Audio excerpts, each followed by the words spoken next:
I'm exposing it. He's exposing this, yeah. Yeah. The silliness, yeah.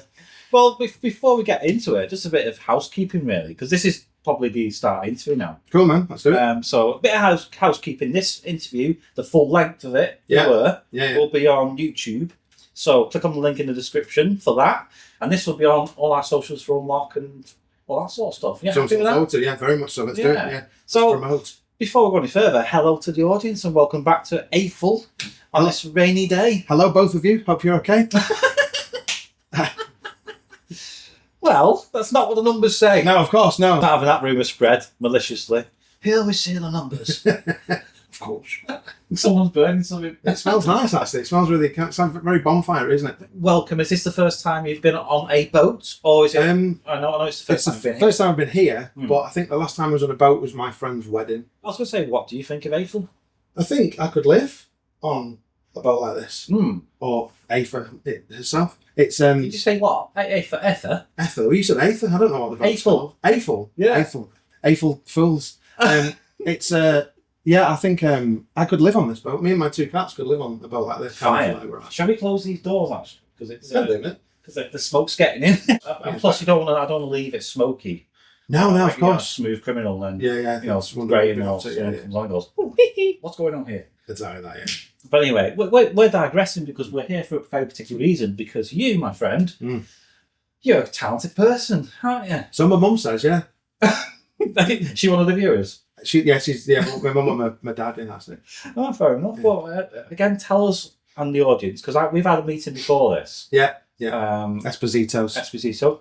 Hashtag vegan coffee. He liked the post. Me and you, again, we resonate a lot of issues, especially local.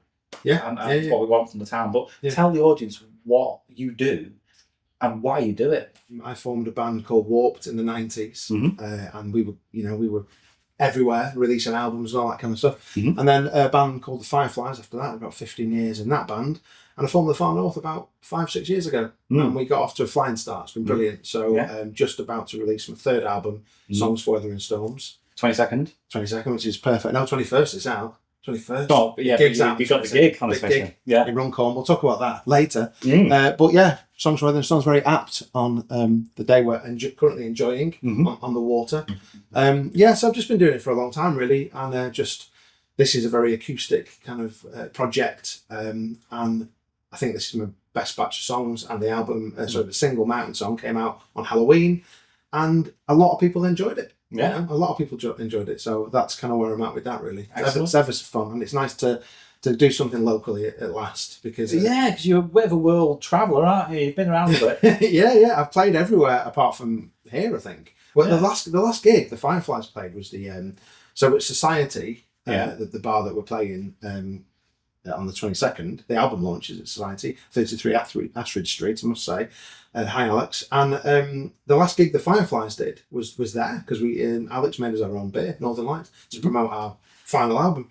So I've done loads of gigs since then. Old Trafford Stadium was the Far North's debut gig about 8 days before the world ended, which was horrific. And then it's just the first time I've returned to Runcorn. I'm from here, and I always stick up for the town. A lot of people have a lot of disparaging comments to say, but I think it's incredibly green, and I think it's a lovely place to be. And I think I have gigged a lot outside here, and I never really thought that anyone was too bothered in Runcorn. And a few people have kind of popped up since their last single, and we've discussed it, and it's quite an achievement, and it's great. So it's nice to get a little bit of recognition at last. Oh, exactly. Because it's only been 30 years. Do you reckon your creativity and the way you write or produce your songs comes from being at home? Is that longing for home? Yeah, I think so. Yeah, a lot of it is abject heartbreak and pain. I've never written a happy song. It's always about that kind of faith and hope and wanting and loss, and everything will be all right and tomorrow will be fine, and it will be,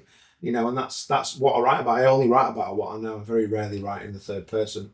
So this album is no exception. It's exactly the same stuff I've been peddling my whole life. It's all peddling. As you age, you get a maturity in your mindset, and kind of clarity about what you want to say. I think so, yeah. I think so. I think it's the fact that tomorrow will always be better. All you've got to do is get through today into tomorrow. That's it. People put these crazy things they oppose on themselves. I've got to do that today. I've got to do this today. And I think, when people are watching TikTok or social media or whatever, and it's like a mum with like 5 kids, and she has the most perfect house, and all the kids are incredibly well behaved, and she's making millions from home. A lot of people see that, a lot of people see it and think, oh God, I'm a failure because that's not my life. Well, all that's just for show. All that's just, it's a smokescreen, really. It's not real. Yeah. And I don't think we should basically live our lives by what social media deems us to aspire to. Not just social media, but society itself. Society. It's hindrances. What of course it is. I mean, I do the Autism Wellbeing Project, which is, and one of their things is we're not disabled. No. We're not disabled. Society makes us disabled by its limitations. Totally agree with you, yeah. Because they expect you to conform to society's ways and what is normal. Yeah, to societal norms. And I find that it's very easy for society to put labels on things. It's incredibly, instead of just, we're human, we are what we are, there has to be a label on it just to put someone in a box or make someone to feel like they're in that lane, Well, mostly for other people to define you. Of course it is. Exactly that, yeah. And, I think the goal of life, it's not procreate or any of that kind of stuff. I think the goal in life is to literally be happy and do something you love. Literally, in whichever form that takes. Whatever form I mean, I've always been like that. I've always tried to, again, I told you before, I like science fiction. One of the things about science fiction is it dreams. Yeah, man. It says, what if this was the scenario? How would you cope in that scenario? Yeah. And I love the fact that life is about exploration and a journey in your head. Yeah. Because, if you don't know, you're never going to know from it. I totally agree. And I think, things have changed since like the 50s, 60s and 70s when it was, you worked in a local factory and that's just what you did. Your mum, dad, granddad and uncles and all the rest of it. Things have changed now. People have had dreams, I think, forever, but like I do think it's quite normal now to kind of do what you want to do. There's no, and this age bracket as well, you can't be a singer unless you're, 30 and beautiful, or all these things that X Factor kind of gave us and Britain's Got Talent, all the rest of it, Isn't it interesting? We're all looking back at those in that decade, 2000s, and maybe the mid 2010s, and it's all about deconstructing the trauma. Yeah, I couldn't watch any of that. I couldn't watch X Factor. When I was a bit younger, I didn't kind of grasp it. when it came out, Pop Stars came out when I was about 19, 20. So I was they were rubbish, and you'd laugh at it, and you think, oh, did you see X Factor? Weren't they rubbish or whatever? And you think it's funny. But on reflection, watching the old episodes now on YouTube, it's like the Last Days of Rome, where they hold the freaks, if you will, up to the it was like you said, and everyone's laughing at that person. And then the Jeremy Kyle show and all these other programs. Everyone has the right to exist without that sort of. You don't need to punch down. People don't need to punch down. Punch up. Don't punch down. No, it's ridiculous. I don't know why people do it. And it gets attention. It's the quickest way to attention, isn't it? I put a thing up on my Facebook a few weeks ago, and it was I did it clickbait on purpose. Now I've never done clickbait, never subscribed to that ethos in my life. And it was there was a reaction video to my new song, right? And it's really, really good. Some guy in New Zealand, right? And it was really good. And I put a thing on Facebook saying, I can't believe what this guy says about me. Oh my God, I thought he'd think it was a good song. We thought it was a great song. So I'm still not lying to anyone. So I put it, and my friends on Facebook were like, oh my God, Lee, I was ready to go in there. I was ready to literally, and he's so, complimentary about your music. And it's a good job they watched the bloody thing. I know, imagine that, and he just commented straight away, you what? Because so many people only read the headline. Of course they do. Don't they? Of course they do, and because I'd put that negative slant on it, people immediately clicked on the link, And if you put, this guy in New Zealand really likes my band, it's like, well, good for you, pal. Yeah. Oh, that's a good point. I mean, in the stuff that I do, it can be. My approach is always going, yeah, have a little watch if you don't mind. You don't have to. Then never mind. That's my approach to promote, because again, I think people's time is precious. I do myself, yeah. And I don't want to ram things down people's throats. No. If they want to watch it, they'll watch it. And that's the thing. And I think the society we're going into now is all about that. It's about self-preservation in a way that is organic and real. Yeah. I think that the AI takeover of our promotional spaces, social media and everything, is turning a lot of the younger generation off.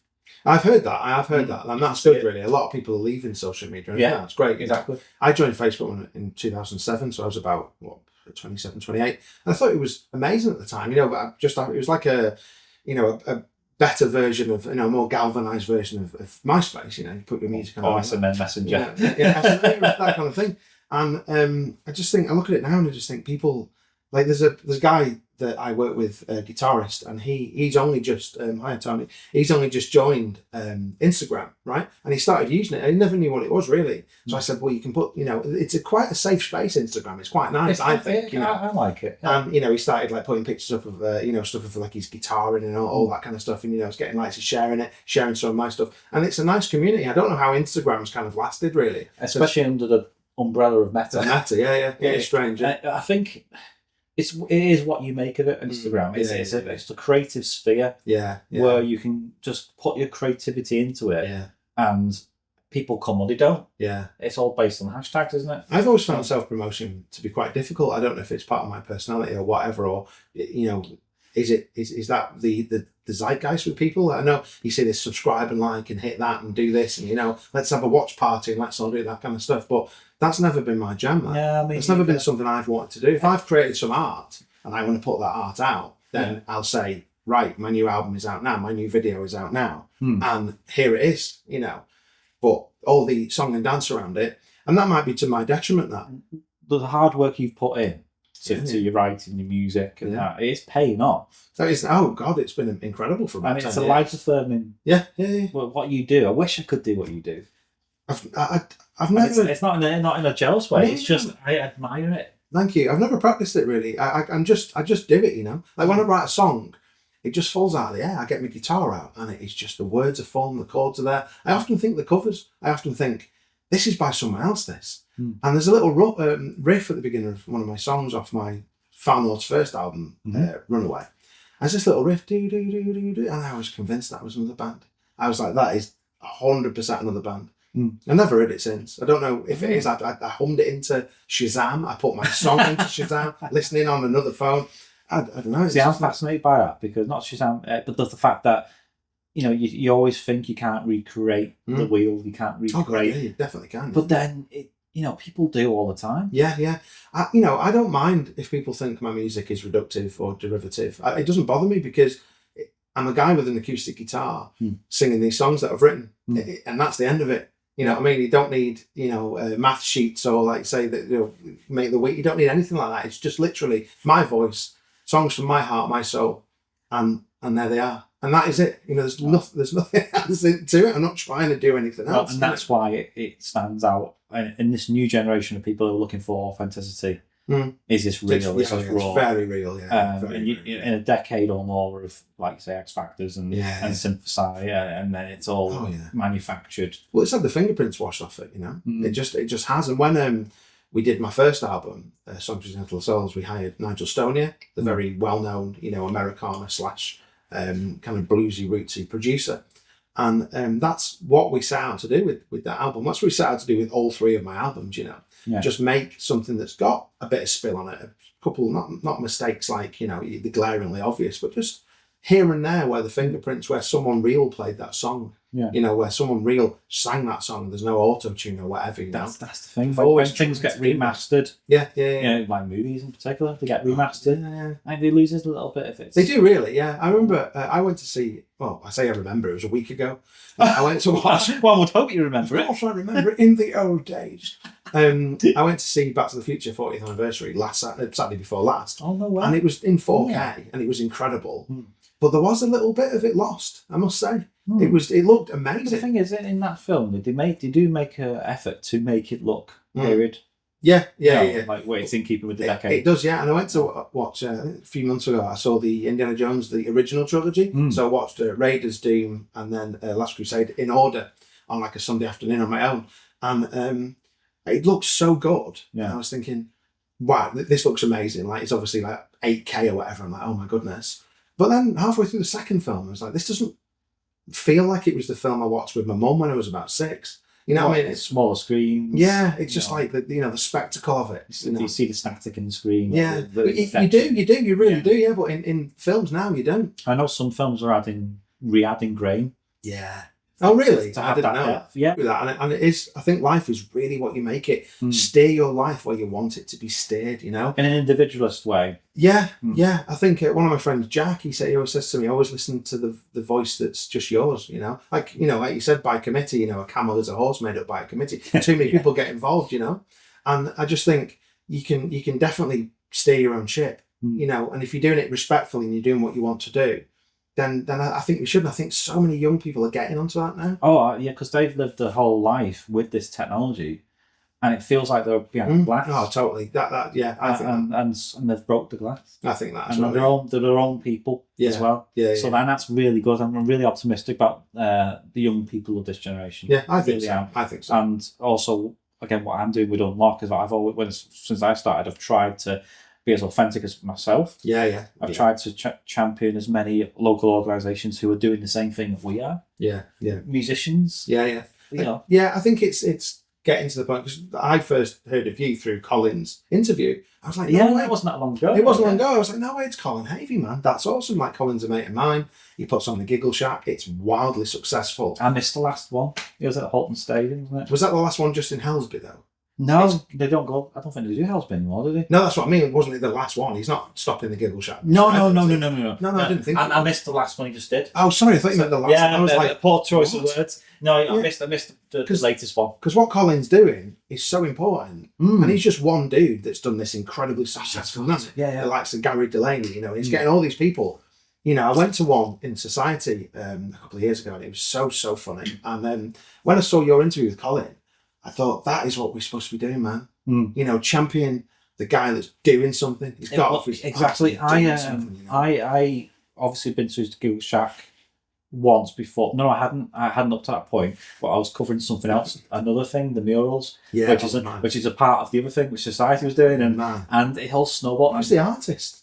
The couple of artists from Manchester. One's called Liam. Yeah, I put a thing up on Instagram a few weeks ago, because I was at Society. I came out and did like a little video in a silly Attenborough voice. I was doing all this, and I wasn't sure. And I zeroed in on the guy. It was Liam. Someone. Those murals are incredible. They are, and the way they paint them. Did you actually see the way they paint them? I only saw it on Instagram how they did it. It's all equations. Yeah, it was. It's so. The fact that they haven't been defaced is incredible. Well, they're protected. They fought ahead. So there's a resin. Snipers. Well, I'll be certain one. But they put a resin on them. So even if you try and scratch or spray paint, that's excellent. It doesn't work. It's so good stuff like that, you know. At the end of the day, if it's that old build it never come thing, you know, it's such a positive for that area. Yeah. And people don't do anything. I totally agree. I used to live down there. I used to live on South Bank Terrace. Yeah. And when I moved out, immediately there goes the neighbourhood. It's really nice. I was like, no way. I know. But people really need to get behind this town, man. The borough. Yeah. I mean, look, it takes a while, and I think a lot of people coming into the borough who are buying the houses, you know, the newer houses that are being built, and they're coming in as a fresh perspective, and they've come in going, oh, this is uncool. But then they're coming in going, my God, I didn't know this was here. Well, that's exactly how I reacted today. I responded when I saw it. Exactly. This one place in particular, it's here, and no one knows about it. That's incredible. And and what they do, but the general public obviously can't get access to this place. But you know what Runcorn has, and what I've been championing for years: Miniature Railway, Hulton Castle. Yeah. You know, all the different pubs like Norton Arms and the Castle. Yeah. You know, you've got all the places in the old town, independent businesses such as the Bookshop. Oh yeah, the Bookshop, man. You know, all these beautiful places that have been working hard over the years, and you don't get that. The Devonshire Bakery, like some of them. Devonshire Bakery. You know, some of those things down there have been down there since my mum used to take. Yeah, exactly. It was like 6, you know what I mean? And they've been holding on for something to really kick off. And again, that's what the Reconnecting Runcorn project. Yeah. That thing over there is doing in the old town, and next year the culture year and the events was It's a shame we lost Frank, man. It's a shame we lost Frailers. Frailers is still there, of course. It's still there, but you know, but I don't know what's going to happen to it. But the fact that Frank died in April this year was so upsetting to me. Like, everyone got their first guitar off him, you know, everyone knew him, and you know, he would have. I don't say he would have loved the Borough of Culture, because he was incredibly grumpy. But I think he would have liked to. I think he seen the footfall now. But he would have been involved in some way. You know, it's a real shame, because I can't think of many, shops or whatever that are still down there. You know, institutions that are actually still down there. I mean, there's obviously the swimming bath's going, and obviously the Scala where the Beatles played. Now it's a load of. I know, it's incredible, isn't it? You know, I looked at that building thinking, what we could do with that. You know, all these little things. But luckily in Runcorn, we've still got a lot of great stuff here. Oh, yeah. And it's all about uncovering that. And I think it's always going to have it though because of where it's based, because we're on the coast. Yeah. And it's very, watery. Even from Sky today. Very green. It's incredibly green. It's, with the pastures, in Halton and Spike Island and Catalyst, it's always going to be a place of great culture. I just do think that people just look over that. I honestly do. I just think that people, it's like just a place to live. The perception of it for many years is always stuck, and I think there's a little bit of that mentality crept into the long-term residents. Yeah, I think been here for generations, and it's fair, I guess. I guess that's fair. It's hard for people to change, but the thing is, the newer stuff that is coming in, like you say, the youth area, the youth space, youth hub. You've got obviously the Brindley is looking. Yeah, I'm looking forward to playing that. It looks really good. You can already see. Yeah. Oh God, it's so good. And you've got what we're doing, well, not Runcorn. Yeah. I mean, that's why we're here. I mean, I don't know if you know this about the plans, but there's going to be another marina like this. Yeah. In the hotel. No way. Yeah. The first project, phase 1A, is going to take, which been planning permission's in now. It's going to have CAF. That's awesome. And the canal extends out towards the railway bridge. Oh, that's great. Waterloo. Yeah. And then boat lift. Yeah. That takes you down underneath the road. Oh, and a tunnel. That's interesting. And then the marina. So the marina is going to be right where there's a play area, just in Dukesfield. A big play area. That's where. So what year do they envision that to be? Well, again, it all depends on the support of what we get. We've only got phase 1A at the moment. But if we had the full lot, he was 25 million at one point. Was it? Yeah. Oh, right, okay. But the thing is, if we have the full funding, it'd be done in 2 or 3 years. It'd be incredible, wouldn't it? But it's chipping away. Yeah. The links as well to like other cities and the motorways and all that. It's like everything's here, isn't it? Well, that's that. During my acting days, I used to praise the fact that I was in Runcorn because all the railway links go everywhere. You get the motorway network. Yeah. I've been in Casualty. Oh, really? Yeah. On Saturday night, I broke my little finger. Oh, what you've seen on TV breaking your finger? No, I was in Casualty in the Countess. In the hospital. Breaking your finger for real? No. In the show? I'm lost. No, I said I'm in Casualty. Yeah. Because I broke my finger. I went to hospital. It's Casualty Hospital. Yeah. Not the TV show. No. I thought you were saying you're in Casualty. Well, that was a joke. I think they mean Colin. Colin, where are you, man? We need, Colin, what? Rate the joke. Hey, right. So I'll tell you. When I went to Colin's night, right, he had a best joke, right? Yeah. And I said my joke. Yeah. And it won, right? Oh, and it won best joke. Yeah. But I over-egged it by I kind of did like a curtsy to the audience, and he was like, "You've over-egged it now. Sit down. You get nothing." So I didn't get that Kylie Minogue champagne that was on offer. I think. No. But my joke won. But yeah. I bet you're spinning around like that. Yeah, I'm not doing any Kylie jokes. That's I should be so lucky. Oh, nice one. Anyway, look what you've done now. You brought the mood down. No, I just thought with the Kylie Minogue hot pants. Honestly, that's not what we're talking about. Don't drag me into your fetid mind. Tell us more about your next steps, because you've got your launch. Probably out the door. I'll probably take about 12. No, take it slow. Yeah. So, so we've got the launch. So, my first single from Songs for Weather and Storms came out on Halloween, and that's it's done what it's done. It's all good. The album is out on the 21st of November, and the day after we're going to Society to do a album launch. So there's going to be a load of albums that we can sign, and that's not free. That's ticketed. It's ticketed on Skiddle, yes. It's ticketed on Skiddle. Ticketed on Skiddle, yes, of course. But there is not many tickets left now. There's about 20 tickets left.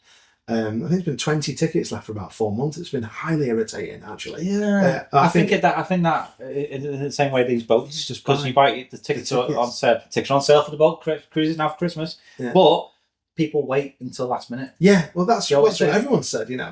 We sold 5 over the weekend, which is quite nice. So I think there's actually 15 to go. But yeah, so it's an album launch. So I've got my little guitar and I'm playing songs from this album. The other 2 albums, and one of my friends is supporting me as well. My friend Jack, he's doing like a little support slot as well, which will be really nice. So yeah, so it's going to be nice. I'm going to be telling stories about the songs and kind of what they're about, and it's going to be a really good night. So it is on the 22nd of November in Society. And what a better place to do that. Oh, it's going to be beautiful. In a creative bubble that is. Yeah, to be honest with you, the only place I've played for the last 10 years is Society. So we did the album. We did we went on tour and we did a pre-tour gig on like a Monday night, which was ridiculous. It might be that was in the Fireflies, and then obviously we did the beer launch. Where Alex did the beer for us, and I didn't. Then obviously there was like 2 years of COVID, really, wasn't there? Then the world ended. Yeah. And then I did another album in 2023, which just kind of dropped. Really, we didn't really do anything with that. It's out. How was your energy at that point? Were you raring to go? Were you feeling like? I think so. Yeah, well, my first album came out, funnily enough, on the 22nd of November in 2020. So after we managed to get played on BBC Six Music and Radio 2 and all the BBC channels, literally every from London to Manchester to Shropshire, it was ridiculous.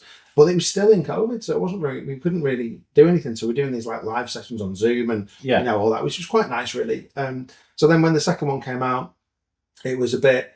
I don't think I was ready for it to come out yet, and I wasn't sure what I was writing about. It was just like, let's just put these songs out. But this one's been way more premeditated. Brilliant. These are songs that I've really took the time to craft and to produce, and I'm really proud of them getting out of there. But I don't know what the next step is really. I've got some dates next year already. Obviously around the UK. I've had a ton of radio play and a ton of radio play coming up. It's been incredible, this release. It really, really has. Got to #1 on Apple and download sites, by the way. Yeah. So the good people of Runcorn know. Thank you if it was you, both of you.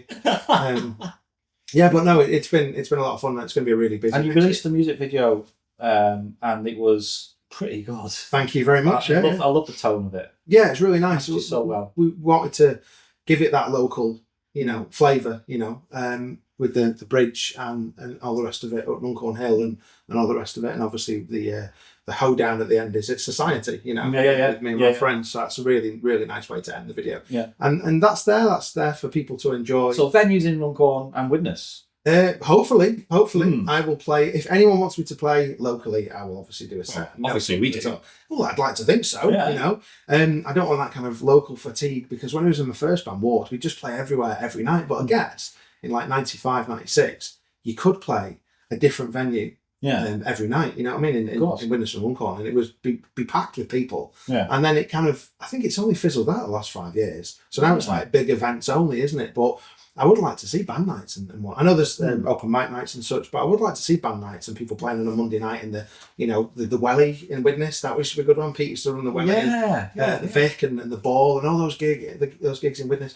And there just doesn't seem to be that much happening anymore. I don't know what that's to do with. Is it maybe footfall or it may be just people after COVID.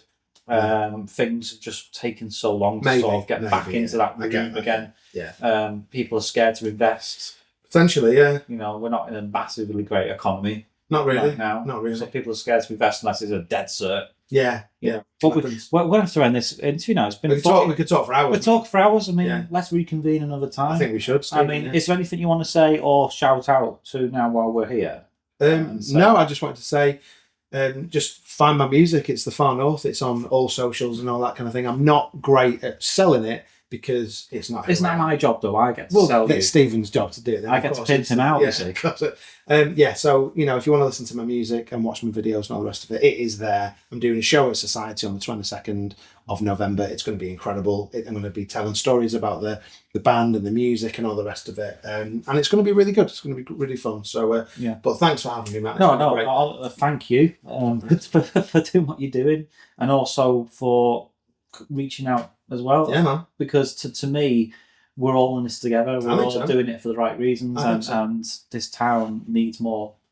Yeah, it does. It really does. It needs more people to shout from the rooftops. I've got a picture of the Runcorn Bridge on my wall. That's awesome. And I used to have one in Metal Taps. Well, exactly, because it's iconic. Well, but in school, people go, Runcorn Bridge. Yeah, well, I went to school in Helsby. Yeah, and it was. There was a lot of that, from the Runcorn bus, the C21, I think it was. And we used to get shipped out that way. And it was a lot of that, this is the Runcorn kind of, lads or whatever, or people. And it's like, there's nothing wrong with Runcorn, man. No. Nothing wrong with it whatsoever. It's a beautiful little town. Halton as a whole is very lovely. And the boat we're sitting in right now is testament awesome to the creativity of the people. It really is. All we need is a nice cup of tea, man, and I'm sorry about that. No oat milk on the no oat milk. No oat milk, yeah. Although you could call it no boat milk, so it doesn't matter. Colin, Doesn't matter. Help. Well, thanks, man. It's been awesome, mate. Absolute pleasure. Thank you for coming. Appreciate it. And yeah, check him out. All links in the description, up or above, depending on what platform you're on. I keep saying down below, it's not. It's up there. Yeah. Oh, do you have it on the top? Yeah, when on Facebook, it's up. Is the it up there? description's up there, Right, but okay. on and Instagram Instagram's down there. Right. Okay. So both. Down. But anyway, congratulations See you next time for Bleeding Stephen. from Rosie and Jim. Rosie. Cheers. Rosie and Jim.